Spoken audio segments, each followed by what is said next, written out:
Okay, with Clare McKay, Living the American Dream is the short film, or kind of on the cusp short feature film, 45 minutes. Really great film. Two Haitian brothers living on a ranch. So Haitian cowboys. Am I allowed to say that? Are they the first Haitian Accurate. cowboys to ever exist? Are they the first Haitian cowboys to ever exist? Don't think so. Probably not. They're just the first in the area that they're in. Yeah. Because even on your director's bio, you have a cowboy hat. Yes, because they're my brothers. So I grew up with them out there on the ranch. I just went the more artistic route. They sort of stayed in the ranch life. So, but you're part of this world. This is the family ranch. This is where you grew up. Yes, it is. So the three of you were adopted. So there's actually six of us all together. They are the ones I followed them around because they were heavily in the rodeo scene. Not They're going to the next generation. yes. Yeah. So what motivated you to make this film? Because obviously it's very personal. It's very familiar. Did you just want to document it, get it on the screen? Well, the truth is, with this film, it was meant to be significantly shorter. Okay. It wasn't supposed to encompass quite as many people or quite as much. What ultimately motivated me to film it was I just gotten out of film school and I had all this equipment and nothing to do with it. And I wanted to tell a story that was true and honest and meant something to me personally, something that was relatively easy, sort of in my backyard. So Mhm. uh, told my brothers, I was like, I've got this equipment. I know that you guys are heavily into the rodeo scene. How about I follow you around for a little bit and maybe cut together some cute little short sizzle reels for you guys. And then because I'm a storyteller, that did not pan out the way that I had intended. And it ended up, becoming a full-on story where I then pulled in sort of the family, our history, how we came here, what we're doing, and sort of what that life looks like for us. So it's one would assume that when they go to the rodeos that there's not many black people. You would be correct, especially during that time. Yeah. Growing up, we did not see a lot of people that looked like us. Yeah. That didn't necessarily bother us, but it's definitely something you notice.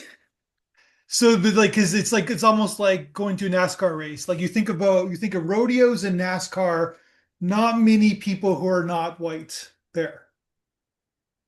Correct. They're pretty heavily white dominated sports. Yeah. In this case, I mean, growing up, we did have a couple of different African American sort of heroes within the rodeo world, but ultimately, there's really only one that I can think of that we actually got to meet. Um, but it was kind of interesting to shoot this and then to live the life that we've lived and have different people comment on it. It's been a lot of fun. It's amazing. It's a really great story, like just from that it's timely to what's going on in the world today. You don't get political in your film. You don't like tell us like how we should be and feel. There's no like telling this is how you should be, this is how things are. You're just telling the story of this family, what they experienced, what they went through, and how unity and love and togetherness is that's what it's all about. Exactly. With most of my projects, I do not want to be political or even religious. I don't want to tell people how to live their lives. You're going to Yeah. live your life, you're going to live it. But this is my story, or this is my family's story, and so I'm going to tell it as authentically and honest as I can. You'll have different moments there. People might ping off of politics. That's their opinions, which is fine. I'm Sure. open to people's opinions, and I want you to be able to honestly, be able to talk about that if that's what you want to do. But ultimately, it really was just about how we're a tight knit family and how growing up out here in the middle of nowhere, Yeah. uh, family is incredibly important. And so is the community that you're growing up in. We had an amazing community. We were the only Black kids in that community, and they still pulled us in and really made us feel welcome and comfortable in our own skins. And it's just a phenomenal place to have grown up. So the story of your parents adopting you, and then there's that great photo of the six of you on the couch. It's just extraordinary, and it's just that could be obviously you're gonna focus on your brothers later on, but that's a film in itself, like the adoption and what they did, and they're your parents, right? You love them. They're like any other parent. Yeah. We don't really, it's not something you think about. They did Yeah. everything they were supposed to do in raising us. They clothed us, fed us, gave us a roof over our head, taught us what we needed to know, to help us be productive members of society, allowed us to have our own sort of free will, free minds to come up with Mhm. our own conclusions about life and what we want to do. And it was really kind of an amazing way to grow up. We had the freedom to run around, do what we liked, ask questions if we needed to, but ultimately, my father's main sort of teaching moment was if you have something that you want to accomplish, figure it out. That doesn't mean he's not going to help. That doesn't mean you can't go out and seek help, but figure it out. You Yeah. know, figure out what you do and all of that. And yeah, it was great. Was there any blowback that they had, like, or did they told you later on? Maybe you're so young you didn't even know. Did they have any conflicts within the community? Not within the community, but there were different moments of, I guess you would say, prejudice, where when you're in an area and you're not used to seeing something different, I think people can have their own reactions to that. And then even as we were young, that we would experience different moments of prejudice, but we didn't experience it enough for it to like impact us negatively for the long term. I think that has more to do with just something different moving into a community and people having to adjust, and you have to give them that time to adjust, and then you figure out that we're kind of amazing.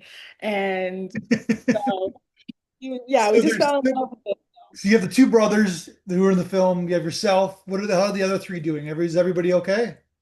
Yes, everyone's good. So the two that you don't see in the film, so you actually do see my middle sister, she's in the Claire. film too, Yeah. the baby. um the two youngest are not in the film. Like they don't speak. They're not featured in the film. There are photos of them, but they don't. At the time, they were off doing younger kid stuff. I think they were both in Texas. One was in the military. One's got a doctorate in psychology, I believe. Oh So wow. yeah. Like, everyone's kind of running around doing their own thing. And that's why growing up this way was so amazing. Our parents really did just let us choose what we wanted to do. And if that's what we wanted to do, they would help us as much as they could, as much as they had knowledge on. The rest of it was up to us to figure out how to get it done. And so far, everyone's gone off and been incredibly successful. Okay, so then you want to make this film. You start shoot like what you have all these like all this footage, home videos of the past. You got pictures of the past. Your mom tells the origin story. Your dad kind of piggybacks on the origin story. When did you know? Like, did you start to like? Well, how did you kind of put the story together? Did you start shooting, or did you write a script before you started shooting about like what your game plan was? What was your process as a documentarian? So what I initially did was I picked up the camera and I started shooting. And then as I saw the story develop, I realized with all of my education, I was like, I need to have an actual strategy here. Yeah.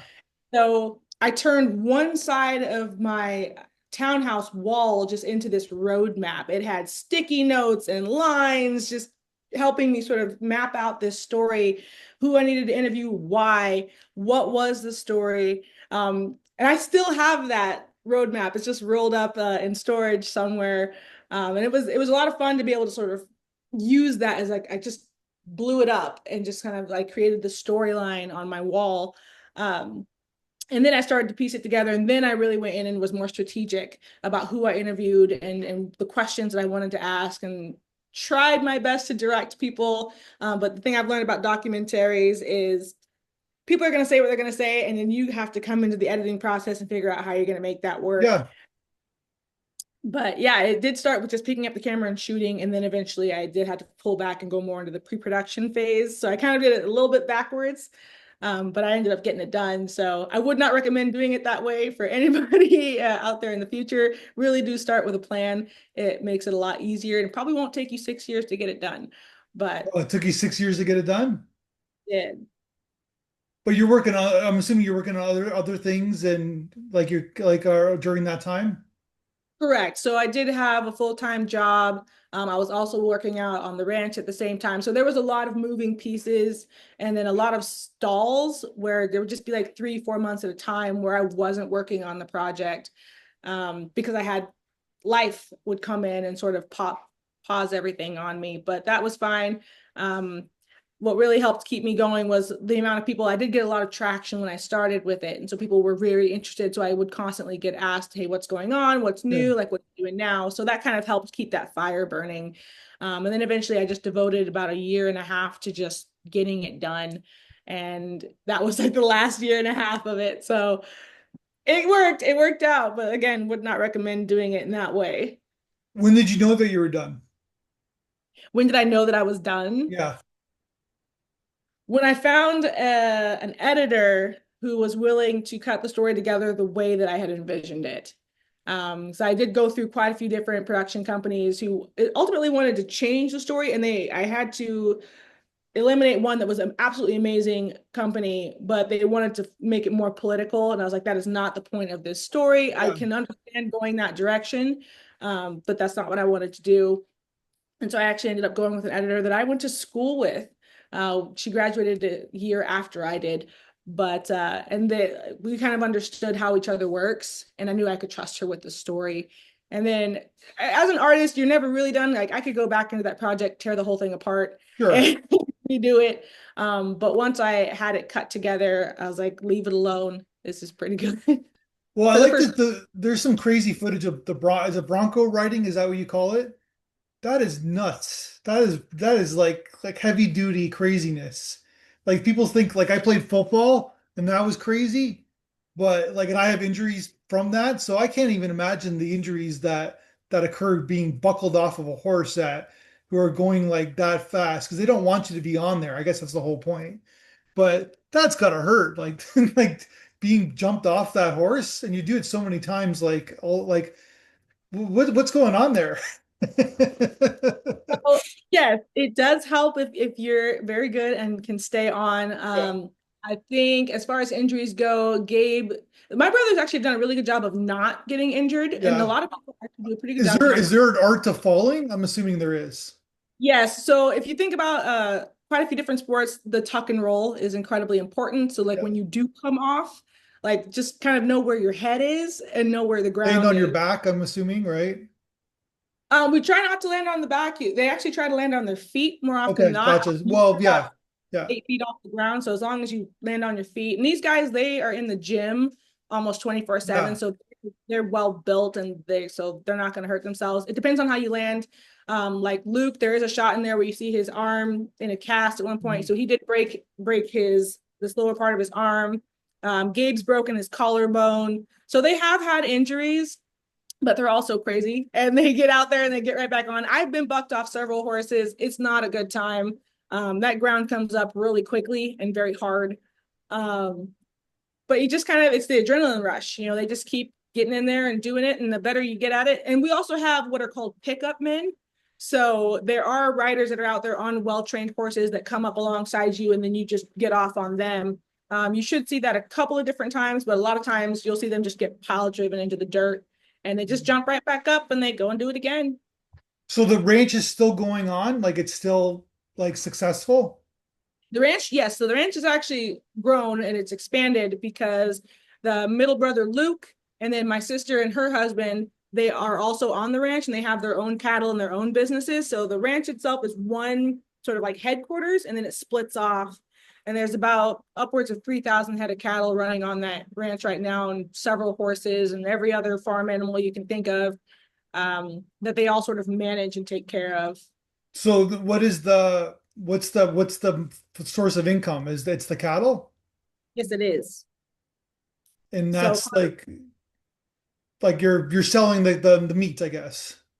yes, so they are beef cattle, and we just ultimately will sell them, and like where they go from there, it depends on the buyer, but most of them are raised as beef cattle.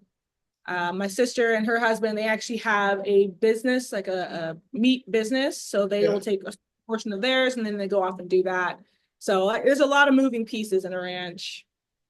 So that's another documentary in itself. We've been showing a lot of farm films at our festivals, our environmental festivals, and it's like the industry, as you know, is changing and it's like a whole corporate machine, and then the mom and pop farmer, which you guys seem to be, right? Even though you're expanding, that seems to be running out and because the land's valuable. We have valuable land, right? So And yeah, it's all fascinating, right? Like there's so many stories within the stories watching your film.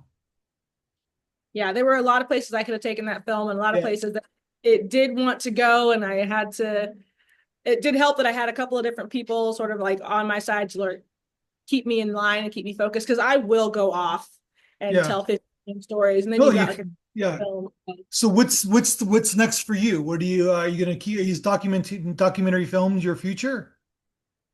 So, not necessarily. I have written several screenplays that have nothing to do with documentary style. Okay. Um, so I have one that I've sent out to a couple different screenwriters to have them look over it.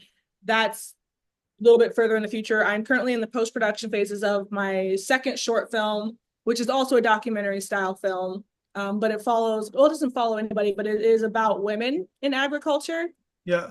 And it is called Heart of the Highland. Let's see, Heart of the High Desert. I was like, we've gone through like three different Yeah. title channels. I got to figure out which one we're at. So it really just talks about women and like our duality of being, like where we have to be strong and gentle, kind, but also somewhat fierce.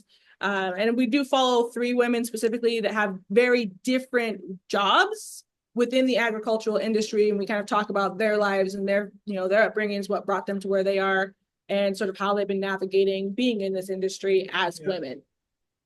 So you got some pretty interesting shots in the film about like I think the friend is talking about like how rodeo is like a cross between football and wrestling, and then he says, but it's like you were saying, it's like a family business, and then you're showing like very clips of like kind of the aggressiveness of like handling the cows, I guess, right? Like how that can become a nasty business in a sense. So what do you mean by a nasty business? Meaning that like you gotta like take them down and like domesticate them, I guess. I don't know how to say it. Yeah. No, so we try to, you can't, I mean, I guess you could domesticate a cow. Most of our cows are free range, like they're wild as they can possibly be. Yeah. But the only reason we'd ever get them in a pen and take them down, to use your verbiage, is to doctor them because of like where they are Well, once that's what they, I mean, right? yeah, So yeah. like you don't want to get hurt by that because they are incredibly heavy and can be very So aggressive. what do you mean by doctor? That means that you have to figure out this is your you kind of ownership of it. Like what does doctoring them mean? Doctoring means to give them specific kinds of medicine. Oh, okay. Like being out on the range, like you want to make sure that they don't contract certain diseases. So we have to bring them all together and make sure that they all have their shots, I guess. Sure. Yeah. And then you turn them right back out and let them go do their thing. Yeah, it's like I said, it's a world that I'm just ignorant to it. Like I don't know anything about it, but it's like it's an education, your film, like in terms of like how the world works, right? That was also a huge part of the design, was to educate people, which is why it makes very little sense to show it in this rural area where it was made, because everyone already knows what I'm talking about. Yeah. Um, but it's been a lot of fun to be able to have conversations like this with people who don't know a whole lot about the life, and then just sort of explain it to them to the best of my ability, and even put them in touch with some of the farmers and ranchers out here so that they can come out and check it out if they want to. Um, but yeah, it's been a great life. There's ups and downs, just like with every Yeah. different type of industry. Not everything's perfect. We are battling, Mother Nature like 90% of the time. So we have to stay safe, keep our animals safe, because it's a whole year of working and then we get paid at the end of it. So it's not like we get a paycheck, every 2 weeks or, bi-monthly, anything like that. That's the job I currently have. So we really do have to take care of our equipment, our animals, and ourselves for an entire year, so that we can make that paycheck at the end. They need to be healthy and And you well. have to have a good year, I guess, right? Like it's all about it's grinding it out, right? Isn't that what working on a farm is about?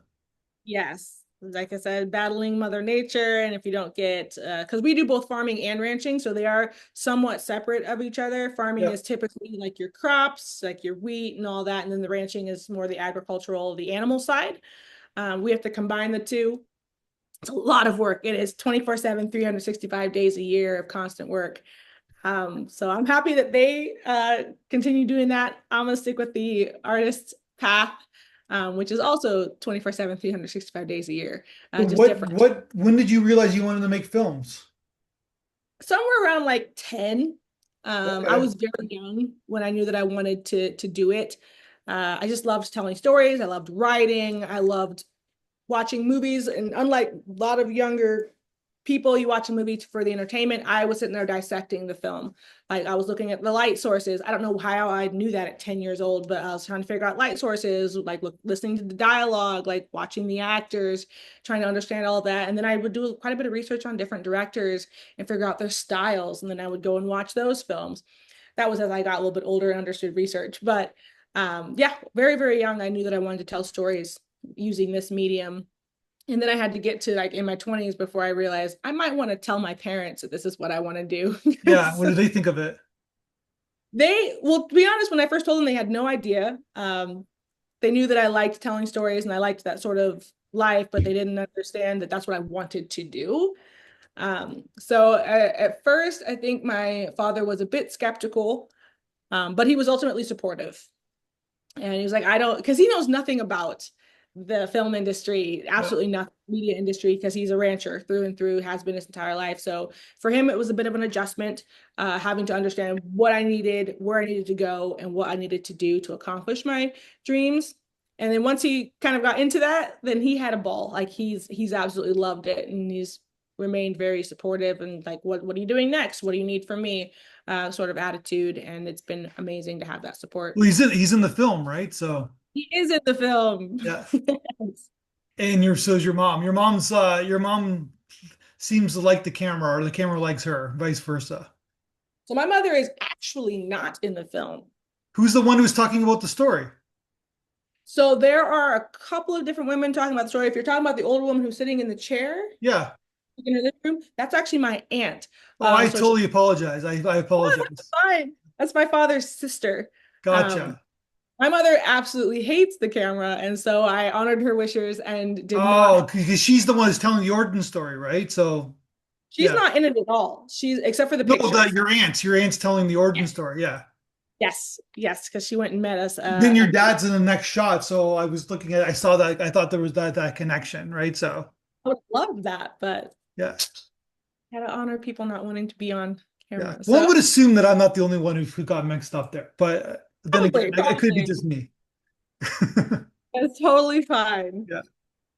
All right. So then basically, yeah, but that's sort of like so that's good. So then they just kind of like, what did they think of the film when they watched it? They loved it. I actually did a rough cut showing with everyone in the family because it was about them. I wanted them to see what direction we were taking with it. And I actually got their feedback from Yeah. the original rough cut. And then we kind of went on from there and I made sure that everyone looked good and nothing was set out of context. And yeah, they absolutely loved it. Like, I Gotcha. don't think they understood that that's what it is that I do. Because again, they're all very agriculture ranching based. They do not venture into the media side of it. I think the most media they have is social media. They do not understand the piecing together of film and all of Yeah. that fun stuff. Sure. So it was kind of fun to involve them in the process, and I think it was fun for them too. So what motivated you to type name it Living an American Dream? Because obviously it has a certain connotation when you say that. So the most important word in that title is "an."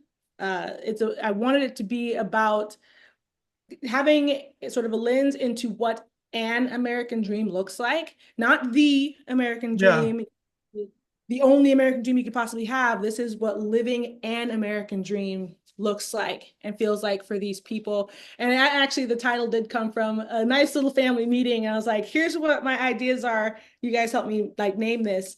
So they actually had a huge hand in naming it as well. So that's ultimately what living an American dream is. It's just a snapshot of what an American dream could look like. Now, if I could go off and make this specific idea like my through line for everything I do, I would tell all the different types of American dreams out there so that people could see an American dream is what you make it, and you Yeah. just have to work for it, and that's your American dream. That's great. Yeah. And you see the next generation, the babies, right, from your siblings coming up, right? Yes, they're little in that film. They're a little bit bigger now. Yeah. and there's more of them. Have you ever went back to Haiti? No, that is something I would love to do. That's your next documentary right there. Anyways, go That's ahead. what I've been told. That's what I've been told is to Yeah. go back to Haiti and do that one. I would love to. I'd love to go back to Haiti. I think it'd be kind of interesting to touch the ground that I came from. So Come with your cowboy hat and tell them that you grew up on a ranch and they wouldn't believe they think you're from outer space, right? I wouldn't doubt it. Yeah. Like, They well, wouldn't thumbs believe you. I'm up. assuming they wouldn't believe you. They were like, "What?" I just show them all the pictures. I'd be like, no, honestly, this is what I've done. Yeah. Like I grew up in Niagara Falls and they had like the fake background photos Uh-huh. where like you could pretend you're a cowboy or you're like in the Old West. That's what they think about your photos. They think that you're making all this stuff up. I'm like, I promise I'm not. I promise. No, that's the story. That's great. That would be great to go there. It's like, yeah, because I think that it's one of your themes in your film. Maybe it's conscious or unconscious. It's about education. Like you talk about your dad, like not knowing this industry, right? And like, and then it's about like kind of merging cultures, merging kind of ideologies, merging ideas. That's what the American dream, I think that was supposed to be. And I think it's failing. That's my subjective opinion. But that's like I think that that's what it's about. That's why your story resonates. Oh, that would have been definitely subconscious. Yeah, but I Because but I, but I believe that, love right? that. But this is your world. This is where you grew up, right? So like you only know this, right? Yeah. But it's amazing. I've done a lot of traveling around the world just because I want to see other cultures and understand other people. And I tried to bring that into the film, just kind of this understanding of we can have this communication, we can have these conversations, and it doesn't mean we have to change who we are necessarily, but we should know more about the world that's around us because it's a very big world filled with lots of people and lots of cultures. And we need to respect or at least understand most of those cultures um, to move forward in a positive way. I don't know if I touched on that necessarily in the film, but that's Yeah. ultimately my goal with pretty much any film that I've ever written or shot. Yeah, 100%.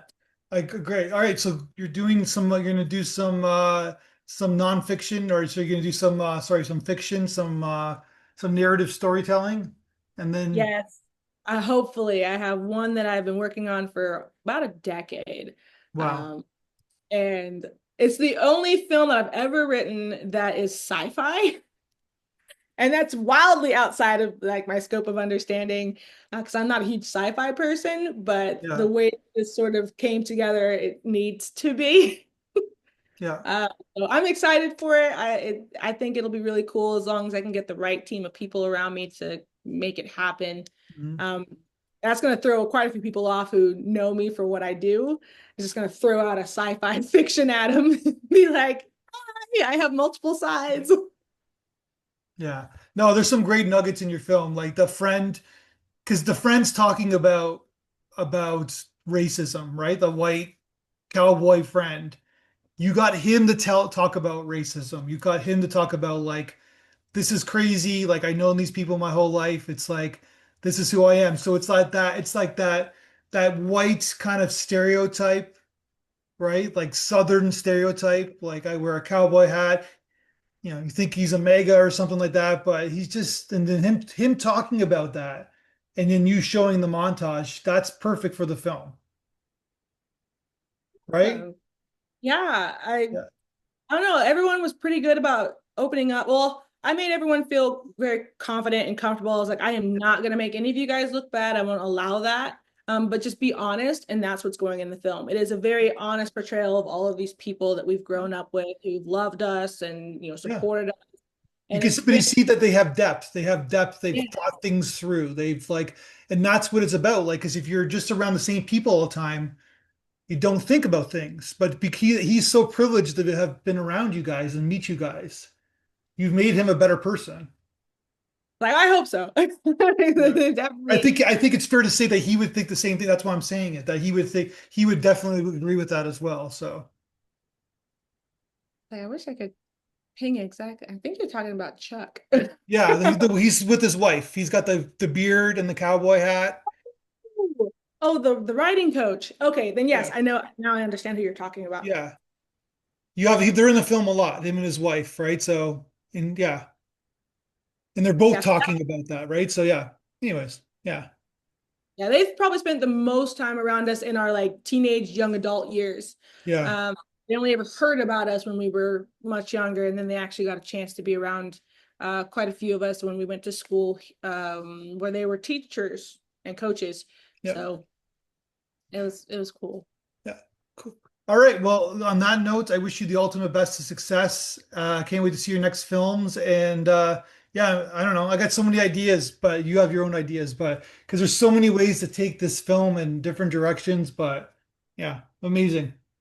Oh, that's good to hear because maybe I'll just ping off of it somewhere sometime. I heard Yeah. this from Matthew, so I'm gonna give him No, no, credit. the Haitian going to Haitian documentary that Katie ride with your cowboy hat. I That would love it. be amazing. And then obviously talk about like the evolution of the farming life from the next generation, and then you got new generation coming up, and then cattle and like the whole meat population, which is a huge, billion-dollar industry, right? So that's a whole Yeah. thing. And then you got the mixed interracial couples and living on a ranch, and then you got the rodeo. Like it's there's so much to go, right? Yes, there's a lot. There are a lot of stories I could tell there, and that gives me a lot of fodder for the future. So, Yeah. All right, let's talk soon. all right, thank you so much, Thank Matthew. you. Have a good day.